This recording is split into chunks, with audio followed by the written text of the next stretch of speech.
po at meron po sa atin nag-send po sa ating GCash at maraming salamat po sa nag-send. And then po kay Kalapitos TV, maraming salamat. At pupunta tayo dito sa plaza. Ngayong araw na to ay nagtinda tayo ng merienda. Yun, sa mga nagsasabi sa atin na ito ay tawag na pakita lang daw dahil tayo ay para pagsabihan na tayo daw masipag, lilinawin ko lang po ay ito po ay dati ko na pong trabaho, hindi pa ako nagbablog. Ganito na talaga po yung hanap buhay ko po. Sana po wag naman sanang husgahan ako na sinasabi nila na papakita lang po tayo ng kasipagan, which is ito naman talaga yung hanap buhay po natin. Masasabi ko lang sa iyo, God bless. Bahala ka na kung sino ka. Yan. Pupunta na tayo, hanap tayo ng pwede natin pagbigyan ng ating mga paninda.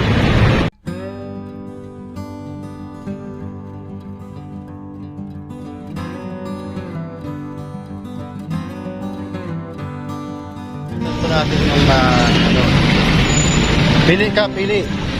pili ka. Kuha ka lang dyan. Macaroni, gusto mo? Sige, dagdagan mo pa. Yan na. Tatay Eduardo. Bigyan natin ng pagkain. Tatay Eduardo, kamusta na? Bernal Graray. Kuha na dyan. Kuha na. Pamanggihan na dyan. Kuha na kung anong gusto mo. Mamili ka, maski pera dyan kung anong mo. Pansit. Spaghetti, gusto mo, yan. Tapos si Tatay Eduardo. Kamusta na digdiyo? Ayos ka lang digdi. Kamusta kang kamahalan? Nagsimba ka? Sa inulit. Alay lakad. Maduha na ako.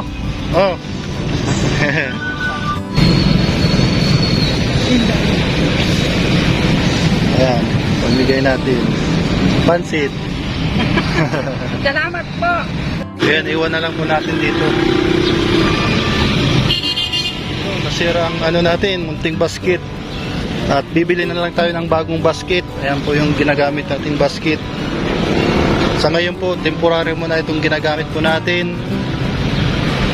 Ito, yan, temporary. At maraming salamat po sa inyong lahat, sa mga sumusuporta. Shout out kay J-Brad TV. Siyempre, maraming salamat po sa nag-send po sa akin. Maraming salamat po. Hindi kay Kalampitos, maraming salamat. At hanggang dito na muna tayo sa maikling video po natin. Ngayon po ay pakisuportan po ng ating mga kasamaan, si Tito Manny Vlogs, J-Brad TV, Kalampitos TV. Shoutout kila Tita Cura, Tito Klim, Tita Mel, HK, at kay sa lahat po na nandito, kay Tita Ann, maraming salamat po. At sa inyong lahat, dito po sa Naga ay hapon na po. Kanina po ay napakainit po ng sitwasyon po dito. Umabot po ng 44 degree Celsius ang init ng araw. Yan. Mag-iingat po kayong lahat. Paalala po, uminom ng maraming tubig para hindi po mawasan pong heat stroke. Maraming salamat po sa suporta ng ating maliit na YouTube channel. Kahit wala pong views, okay lang po. Basta tuloy-tuloy tayo. Maraming salamat po and God bless you all.